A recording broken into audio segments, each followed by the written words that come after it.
Thank you very much. The final item of business today is a members' business debate. I'm delighted to welcome members back to members' business debates after a hiatus of some months, and I know that the return of members' business has been eagerly awaited by many members across the chamber. Today's debate is on motion 21194 in the name of Kenneth Gibson on recognising the impact of alcohol fetal spectrum disorders. And this debate will be concluded without any questions being put. Can I ask other members who wish to take part in the debate, please to press the request to speak buttons now. And I call Kenneth Gibson. Thank you, Presiding Officer. And I'd first like to thank colleagues from across the chamber who signed my motion to allow this debate on fetal alcohol spectrum disorders, known as FASD, to take place this evening. And of course, everyone who's managed to stay behind tonight after what went before. This timing is welcome as tomorrow's International FASD Awareness Day. And I also thank Alison Douglas and Simon Jones of Alcohol Focus Scotland, Dr Jonathan Sher, Queen's Nursing Institute Scotland, Fiona Aitken and Ali Brown of Adoption UK, and Dr Sarah Brown, Consultant Paediatrician, and Dr Jennifer Shields, Principal Clinical Psychologist, both of the Fetal Alcohol Advisory and Support Team at NHS Ayrshire Nan, which is funded by the Scottish Government, for their invaluable briefings. I know it sounds a bit like an Oscar speech so far, but we will move on. Indeed, Ali Brown and Dr Sarah Brown together delivered an excellent and informative presentation on FASD to the Cross-Party Group on Improving Scotland's Health 2021 and beyond, of which I am co-convener along with Brian Whittle and David Stewart on 26th of February. FASD is a range of conditions caused by exposure to alcohol at any stage of pregnancy. It affects physical and mental health, capacity to learn, as the most common but unrecognised neurodevelopmental condition in Scotland. The UK is the world's fourth highest rate of alcohol consumption in pregnancy, and Glasgow's Queen Mother's Hospital found 40% of newborns had alcohol biomarkers in their systems. Of particular concern, 15% of babies had levels indicating frequent binge exposure, with 1 in 7 inferring a significant risk of FASD. There is currently no research on FASD prevalence in Scotland. International research estimates the rate to be 3.25% to 5.25%, some 3 to 5 times that of autism, equating to 165,000 to 275,000 affected individuals. The majority will never have been assessed or diagnosed with FASD or understood as having a lifelong brain injury that requires support through adulthood, as such individuals rarely have a global learning disability. Their patchy cognitive profile masks difficulties until milestones are not reached. Paradoxically, those who are cognitively impaired to the degree of a formal learning disability have better outcomes, as their needs were identified earlier. For those unidentified and without support, their journey into adulthood is often characterised by poor educational attainment, unemployment, chronic mental health, trauma and addiction. FASD affects people throughout their lives. Early diagnosis and support are crucial to avoid a range of issues commonly encountered. 90% are estimated to suffer mental health problems. 79% experience unemployment. 60% have disrupted school experiences. 43% had educational problems. 35% were imprisoned as adolescents, and 23% needed inpatient psychiatric care. Misdiagnosis and inadequate support shortens the life expectancy of people with FASD to just 34 years, with many preventable deaths attributed to addiction, misadventure or suicide. Of course, drinking during pregnancy does not happen in isolation and is a symptom of Scotland's continued unhealthy relationship with alcohol. 1 in 4 people regularly drink above the Chief Medical Officer's low-risk drinking guidelines, and alcohol consumption in women of childbearing age is common, and 45% of pregnancy in Scotland estimated to be unplanned. It's vitally important we recognise the profound impact FASD can have on someone's health and well-being throughout their life. The prevalence in Scotland is much higher than previously thought is cause for concern, and we must do more to ensure the risk. The message that no alcohol, no risk during pregnancy is well known and understood, not just by prospective mothers, but by partners, family and friends who can offer support. Presiding Officer, I want to highlight the case of John, a 10-year-old referred by his GP to assess his neurocognitive function due to his parent reporting behavioural problems, emotional concerns and poor school performance. His mother, Mrs Smith, worries about John being held back at school and her inability to control him at home and around other children. Since he was a toddler, John has displayed aggressive behaviour and difficulty with emotional control. He often provokes fights with other children and can have tantrums that last over an hour, crying, screaming, destroying property and hurting others. Behavioural concerns also included impulsivity, maintaining attention and difficulty following directions. John frequently steals his siblings' toys, hides broken toys and lies about how they were broken. Mrs Smith reports he is never invited to friends' homes, and teachers report repeated difficulty with peer interactions. Generally, John gets along better with children 2 or 3 years younger than him. John has been seen by several different mental health professionals and continues to be engaged in both pharmacological intervention and behavioural therapy. Mrs Smith drank several times a day and binged at weekends before and during pregnancy. John was diagnosed as having a neurodevelopmental disorder associated with prenatal alcohol exposure and given a personalised education programme that included particular focus on providing additional time and repeating new lessons until competency was achieved. He was also given behavioural reinforcement, for example, by getting a gold star sticker immediately after turning in his homework. Due to difficulties with concentration, John sits at the front of the class and is given extra time to complete tasks. It will be a long, hard road ahead for John and his family. Dedicated resources and practical assistance for parents of children with FASD and early assistance from professionals expert in the condition and how it can be supported can transform the prospects of younger people affected. Adoption UK's FASD Hub Scotland, funded by the Scottish Government, says as an example of best practice offering telephone and online support for families living with a condition. However, people with FASD may struggle to access diagnosis due to misdiagnosis or lack of identification. NHS Ayrshire Nan's Foetal Advisory Service and Support Team aims to address these challenges by offering support to FASD practitioners. The Scottish Government's alcohol framework includes a commitment to, and I quote, support the current system to be much more responsive to the needs of individuals, families and communities affected by FASD. And its Rights, Respect and Recovery Strategy commits to implementing a whole-family approach to reducing drug and alcohol harms, providing a platform for increased focus on this issue. Work is also underway to develop Scotland's first national preconception framework, supporting the health of women of childbearing age and their families to access reproductive health services and avoid unplanned pregnancy. A dedicated national strategy for FASD treatment prevention is vital to provide focus and coordinate efforts and resources to reduce and ameliorate its impact.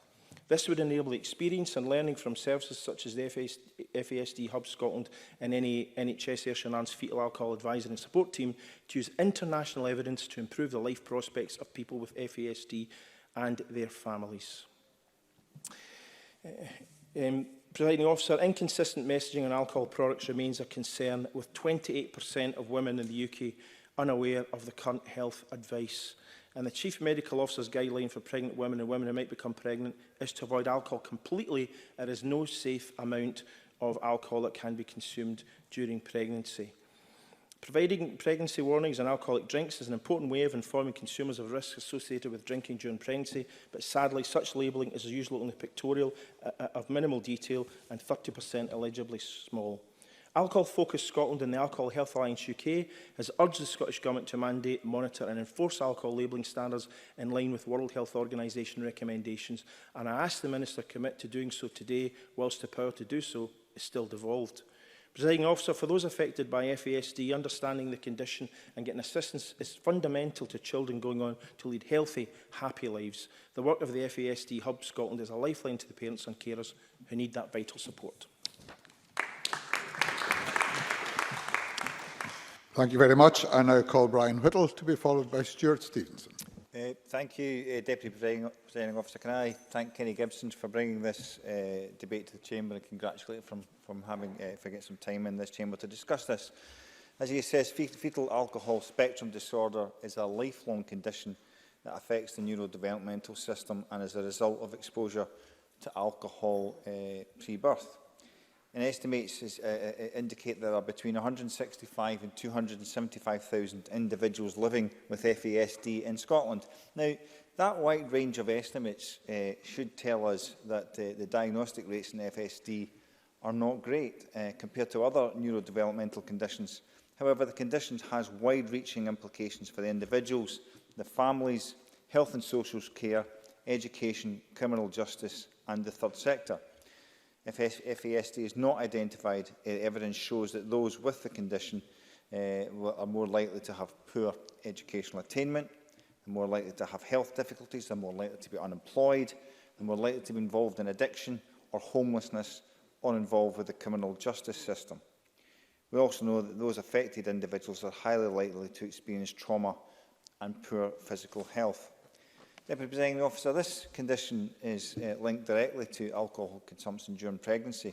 So I think that's where we have to start, and accept that Scotland, within the UK, has the 4th highest rate of drinking in pregnancy. 40% of pregnancies are exposed to alcohol in Scotland, with 1 in 7 babies exposed to high risk levels. So I think prevention is the key to tackling Scotland's relationship with alcohol, must be our starting point. I think education in FASD across healthcare is what they're calling for, because outcomes are improved drastically with early interventions, understanding and support. Now, I have to admit that my knowledge of the condition only really started when I was asked to coach an athlete who has FASD.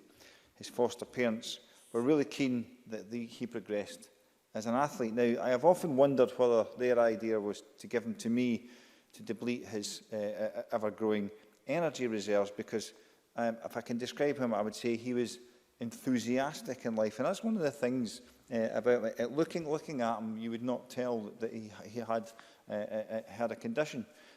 He is very enthusiastic, he is very energetic. However, that young man is now a European medalist. He qualified for the World Championships and has an eye on the Paralympics. He's now even at college. So when FASD is recognised and access to is available to organised activities, much can be achieved. Surely these are the pathways we should be pursuing. Track and field athletics has given him a purpose, it's given him structure, it's given him an opportunity to achieve an outlet for his boundless energy. Now, obviously you knew, Deputy Presiding Officer, that somehow or other I would find sport as the answer. But Deputy Presiding Officer, what we're calling for here is an investment in education on identifying FASD, and an investment in tackling Scotland's relationship with alcohol. I was given the figure of if somebody with FASD is not tackled early on, that figure could be upwards of £1 million per person in their lifetime. So surely, when we talk about the preventable health agenda, this is an ideal way of tackling that. So I think that sort of investment is what has been called for from within the FASD hub, and that's something that, of course, I would support wholeheartedly. So once again, thank you for Kemi Gibson for bringing this to the Chamber and allowing me the opportunity to speak to it. Deputy Presiding Officer. Thank you very much. I call Stuart Stevenson, to be followed by Monica Lennon.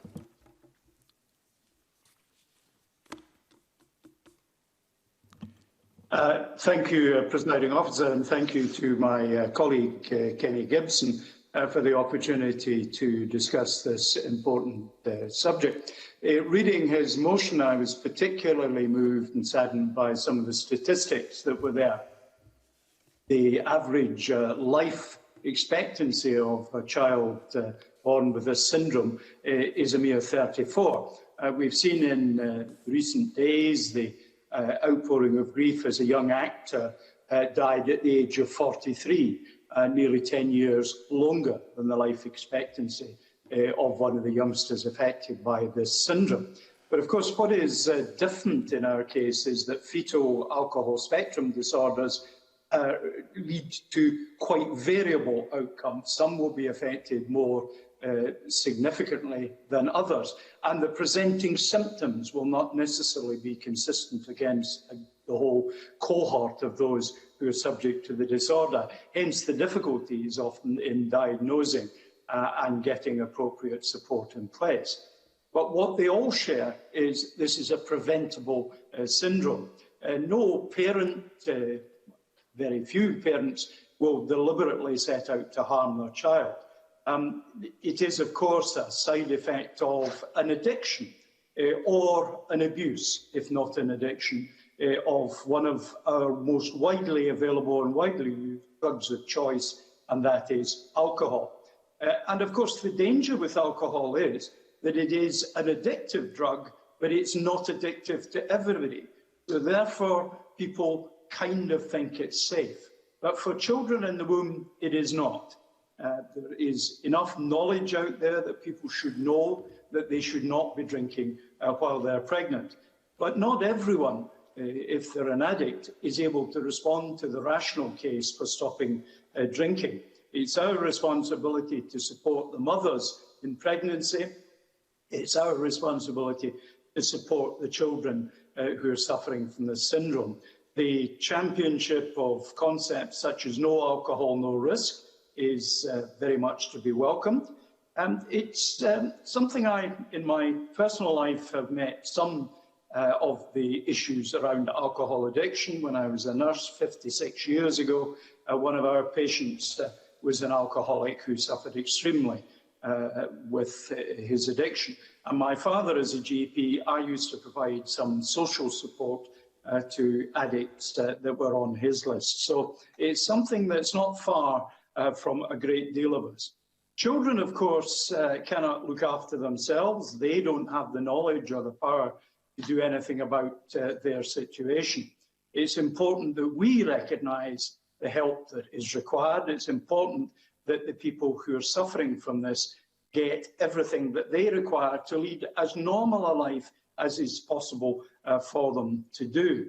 I think in bringing this to the Chamber and listening to Mr Whittle's remarks, I think we see the range of options that may be available to support people suffering from this syndrome, and to ensure that we have an intervention early enough in a child's life that they get the maximum possible out of however long they have in this world. Early diagnosis, loving and stable home, the absence of violence. These are the rights that we all want for children in our society, and which we believe we all have a duty to support. I believe it's necessary to create a world where people are supported, and we will do the maximum that we can to support future generations. I very much welcome tonight's debate. I hope this brings the condition to the attention of a wider audience, and that mothers and potential mothers are aware of the damage that alcohol can do to that precious child in their womb. Presiding Officer. Thank you very much. I call Monica Lennon to be followed by Rona Mackay. Thank you, Presiding Officer. I commend Kenny Gibson for shining a light on fetal alcohol spectrum disorders, and for their helpful briefings. I thank Alcohol Focus Scotland, the Fetal Alcohol Advisory and Support Team at NHS Ayrshire and Arran, and the FASD Hub hosted by Adoption UK Scotland. Alcohol harm in Scotland continues to be a serious public health challenge. Over 1,000 people are still dying from alcohol-related illness every year. We've had positive measures in recent years, including the advent of minimum unit pricing, yet problem drinking remains a widespread and stigmatised issue. For women who become pregnant and are struggling with drinking, this stigma and public judgment only becomes magnified. Prenatal alcohol exposure, however, can have damaging and lifelong impacts, so it is in everyone's interest to reduce this as much as possible. FASD affects 3.2% of Scotland's young people, but could in fact be much higher, and that is very troubling. We need bolder public health policy and adequate sustainable funding for treatment and recovery services. Worryingly, the number of publicly funded residential rehab beds in Scotland has plummeted in recent years, at the same time as alcohol and drug deaths have rapidly increased. Improving women's access to rehab and other wraparound support is one measure that could help to prevent FASD. And as the hashtag No Alcohol, No Risk message points out, FASD is preventable. But I want to use the rest of my time to focus on the needs of children who are already affected by FASD. I was struck by an email sent to me by a mother ahead of this debate. With her permission, I will read out her words. My daughter has just turned 8. She has probable FASD. I say probable because despite starting the diagnosis process 4 years ago when she was in primary 1, we are still crawling our way through it. There's no joined-up approach, and parents are left to do everything by themselves. We've been waiting 2 years for the cognitive assessment through CAMS, an assessment which would help identify areas where she needs support and would make it much easier to get her the right help at school. FASD affects my daughter in lots of ways, including her memory, her sleep and her cognitive abilities. Some days are better than others. She can go from bright and bubbly to not being able to dress herself because she just can't remember what to do next. FASD often goes alongside early trauma and attachment issues because so many children are care experienced. But she continues, my daughter is a masker. She tries incredibly hard at school and holds herself together all day, then crumbles as soon as she's out of the gates. Masking is another challenge to diagnosis. She can see a speech and language therapist for half an hour and push all her effort into that, leaving them with the impression that she's fine, but emerge exhausted and unable to function for the rest of the day. In England and in countries like Norway, they take a different approach to assessment, where it's a whole day, or in Norway, 2 days, all in one place, making it impossible for a child to mask. So a more accurate picture of their difficulties emerges. It also means the child misses less school and doesn't have to endure their faults listed to a never-ending series of professionals who often have a very poor understanding of FASD. We have accessed workshops through the FASD Hub that Adoption UK runs, but otherwise we've been on our own. I feel my daughter has really been let down by both the health service and by social work, who have not provided any support despite her care experience status. They say early diagnosis is one of the best ways to avoid poor outcomes for children with FASD, but what chance do Scottish children have of that? She says, I'm an articulate, assertive parent with qualifications, and I know how hard I found it to navigate the system. What chance is there for parents who haven't had my advantages? Presiding officer, we must do better than this. I hope that having this debate today can lead to some much needed positive change, and I thank Kenny Gibson again for bringing the debate to the Chamber. Thank you very much. I now call Rona Mackay to be followed by Alison Johnson. Thank you, Presiding Officer. Firstly, can I thank my colleague Kenny Gibson for bringing this incredibly important debate to the Chamber, coming just a day before International Fetal Alcohol Spectrum Disorder Awareness Day tomorrow. And can I just say at this point, I thought Monica Lennon's speech was incredibly interesting and powerful. There was so much in it that I really didn't know. Presiding Officer, this Government, indeed this Parliament, believes in giving children the best start in life. The Scottish Government evidenced that by introduction of the baby box, the planned early years education expansion and much, much more. However, some children are denied getting the best start before they're even born. FASD is a family of complex conditions arising from exposure to alcohol at any stage of pregnancy. It affects the child's physical and mental health and capacity to learn, and is the most common but unrecognised neurodevelopmental condition in Scotland, but it is entirely preventable. During my time in the Children's Panel, I attended a tutorial by a clinician originally from Canada, whose name escapes me sadly, but at that time he was one of the very few specialists in the research and area of FASD. And that would be about a decade ago, and at that time the message to pregnant women was, limit your alcohol intake. The odd glass of wine won't do you any harm as long as you're sensible. However, the professor pointed out that alcohol affects everyone in different ways and that what might have an impact on one person could be devastating to another. His message, the only way to avoid giving your baby FASD was to drink no alcohol at all.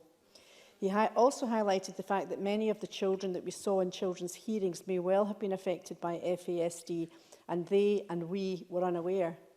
We now know, of course, that many were also impacted by ACEs, and thankfully we know much more about that now. As the helpful FASD briefing points out, early diagnosis and support for people with FASD is crucial to avoid a range of issues they commonly encounter, such as 90% estimated to experience mental health problems, 79% experience unemployment, 60% have disrupted school experiences, 35% have been imprisoned as adolescents, and 23% have needed inpatient psychiatric care. It's been estimated, and we heard Kenny Gibson say this, that around 3.2% of Scotland's young people are living with FASD, but a 2017 study in the west of Scotland found as many as 40% of babies showed signs of exposure to alcohol in the second trimester. suggesting that those figures would be higher. Presiding Officer, I find that absolutely shocking. Support for families affected by FASD and early diagnosis can transform the prospects of young people affected. Adoption UK's FASD Hub Scotland provides telephone and online support for families living with FASD and is funded by the Scottish Government. They report that 55% of children waited 2 years or longer for their diagnosis, and 78% of parents whose children were diagnosed did not feel that healthcare professionals were knowledgeable about the condition or its various presentations.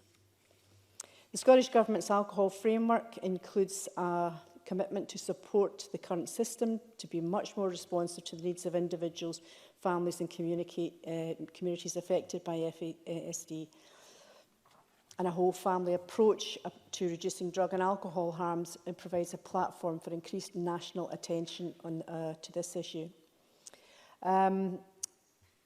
Presiding Officer, drinking during pregnancy is a symptom of Scotland's unhealthy relationship with alcohol, which we're trying to address by way of minimum pricing and improved public awareness of the dangers of drinking too much. So in conclusion, Presiding Officer, FASD is a condition that is entirely preventable.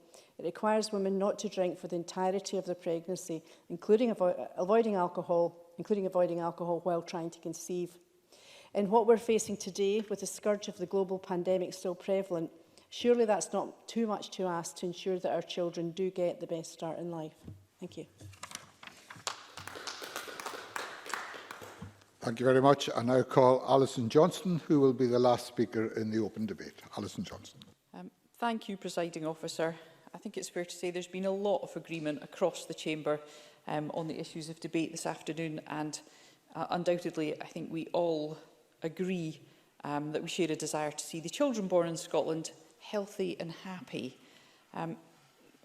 Fetal alcohol syndrome disorders have a devastating effect on the children born with them, as my colleague Kenneth Gibson has illustrated in his motion, and I thank him for bringing that to this Parliament. And I too would like to thank all who have provided briefings, but also all who have worked for a long time to help raise awareness of this unacknowledged, misunderstood disorder. And clearly we've still a way to go. And I think one of my colleagues described FASD as a side effect of an addiction, but it's also a side effect of the health inequality which continues in too many cases to blight Scotland. Like so many issues, we cannot tackle this in isolation. If you pare this down, you could suggest that FASD is preventable by abstaining from alcohol during pregnancy. But I think a broader perspective would acknowledge, of course, that alcohol and pregnancy are far more complex. That relationship is far more complex. It involves location, economics, education, and much more. So we need to look at the bigger picture of how we in society view alcohol, not least during lockdown. Some people have managed to cut down their consumption of alcohol.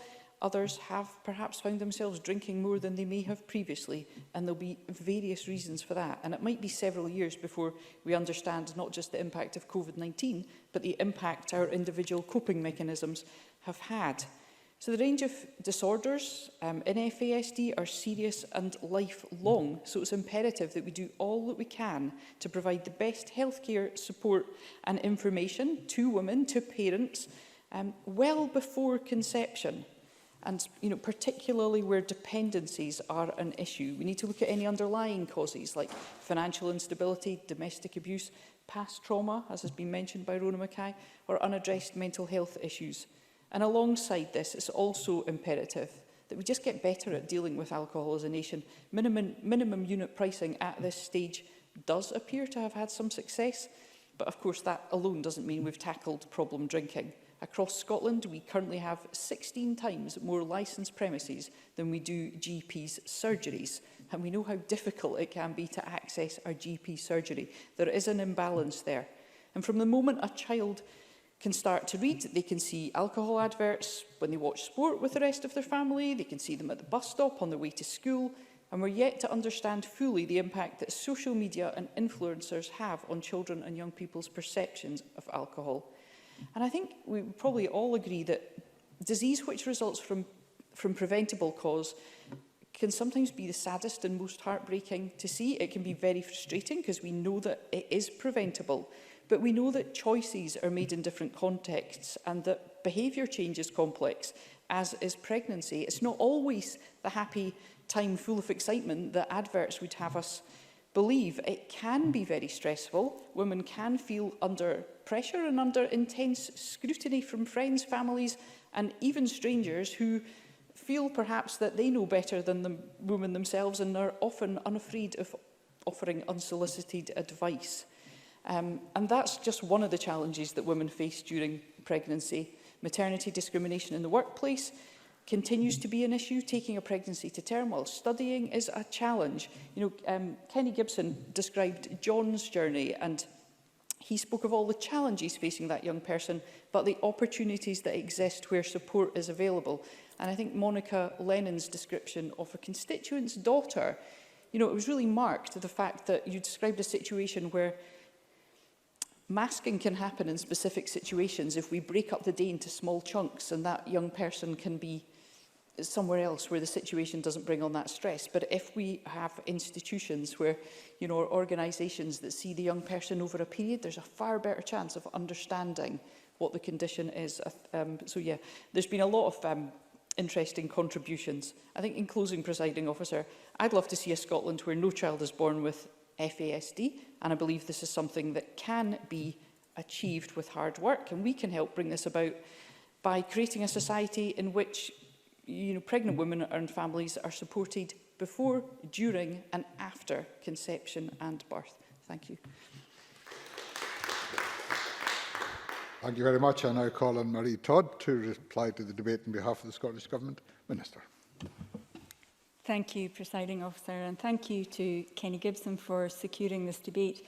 I welcome the opportunity to make the closing remarks, and by happy coincidence, I note that I closed the last members' debate before the Parliament paused this particular institution, so it's a real privilege to come back to the Chamber and to continue our members' debates on another topic that's very close to my heart. It's really great timing because tomorrow is International FASD Day, an opportunity to raise awareness of this condition in countries right across the world. And I know, for example, that the FASD Hub is planning to market with an I Can campaign highlighting what children and young people with this condition can do rather than focusing on what they can't. And we should all reflect on that message as we seek to improve the lives of children, young people and adults with FASD. What are we missing out on as a country, as a nation, by not providing the correct help and support to enable them to thrive? As Mr Gibson correctly points out, 3.2% of babies born in the UK are affected by fetal alcohol spectrum disorder, and knowing what support is needed is absolutely vital. In order to help health and social care professionals support patients, Health Improvement Scotland produced a signed guideline last year on children exposed prenatally to alcohol. And we expect that to lead to more uniformity in practice, which in turn will enable patients to receive the best care possible. So hopefully situations like that Monica Lennon described her constituent's daughter going through will be improved in future. I know that guidance is only useful when it's backed by support and training for those we expect to follow it, and that's why we arranged for experts from Manitoba to lead a 3-day training session with healthcare professionals in June last year. Representatives from all Scottish health boards had an opportunity to learn and to connect with each other, to share their understanding and knowledge. And in addition, an e-learning module is in production that will reinforce the guidelines and raise awareness, and that will be available in the coming months. We know that FASD is caused by alcohol exposure in the womb, and that the advice in Scotland is to avoid alcohol completely when you're pregnant or when you're trying to conceive. And in fact, Scotland was for a number of years the only country in the UK that advised women not to drink at all during pregnancy or when they were trying to conceive. However, since 2016, the other UK chief medical officers have agreed to use the same message: no alcohol, no risk. Improving health in the preconception period is absolutely vital, and we're committed to helping families to understand the impact of poor health behaviours prior to pregnancy. Preconception and pregnancy are arguably the earliest stages at which services can work effectively together to offer guidance and support to families. women don't need to be alcohol dependent to have a child with FASD. It's much more common when that's the case, but a baby's brain begins developing at the very earliest stages after conception, and it can be damaged at any point during the pregnancy. So that's the reason for the strong message, no alcohol, no risk. The physiological impacts occur at different stages, so the visible effects of FASD are only there in around 1% of cases of those affected, and hence some of the complexity with the diagnosis. A preconception framework is in development. The plan will focus on mental and physical health, healthy weight and diet, vitamin supplementation, tobacco and alcohol use before becoming pregnant, and it will be out for consultation later this year. The Scottish Government's plan for FASD is set out in the Alcohol Framework 2018. Action 18 states we'll continue to prevent and reduce the harm caused by alcohol consumption in pregnancy through increased awareness of the risks, increased awareness of and improved diagnosis and support for fetal alcohol spectrum disorder. We've continued our funding to FAST, the FAST team, to explore a different model for their work. Mr Gibson, I'm sure, will be pleased to hear, and we'll work with them to consider what the next steps are needed. Our actions are currently set within the alcohol framework so that we can work right across policy areas. That places FASD firmly within all of the other structures of policy development. I'm clear that all areas of government have a part to play in supporting our and understanding the impact of FASD and policy initiatives. FASD does not and should not sit in a silo. It is part of a much wider picture of decision-making in which we all need to play our part, which Alison Johnson very powerfully brought to life in her speech. The Minister for Public Health, Sport and Wellbeing and myself met recently to agree that we would work together to provide leadership in this area. The 2018 programme for government included a commitment to increase support for children and families affected by FASD, and as part of that commitment, the FASD Hub Scotland was launched. The Minister for Public Health, Sport and Wellbeing met with families supported by the Hub before COVID to hear their stories and the impact that the Hub is having in supporting them in difficult times. And we've invested £333,401, there's a funny figure, in this service to date, with highly positive results. Mr Gibson noted the presentation by Dr Sarah Brown of the Fetal Alcohol Advisory and Support Team, and I'm really pleased to confirm that the Scottish Government has continued funding to them to help them to explore new ways of working. And her colleague, Jennifer Shields, along with Dr Brown, has played an absolutely pivotal role in improving our knowledge and supporting health colleagues. And we've invested £601,000 and a bit more in this work to date. We continue to support the sharing of the learning much more widely across the clinical community. In closing, I would like once again to offer my thanks to the members for their contributions today and to reiterate our commitment to improving outcomes for people with FASD. And I want to finish by paying tribute to the children and young people with FASD, many of whom I've met in my role as Minister for Children and Young People, and wish them all the very best in their future journey. Thank you. Thank you, Minister. That concludes the debate on the motion in the name of Kenneth Gibson, and I close this meeting of Parliament.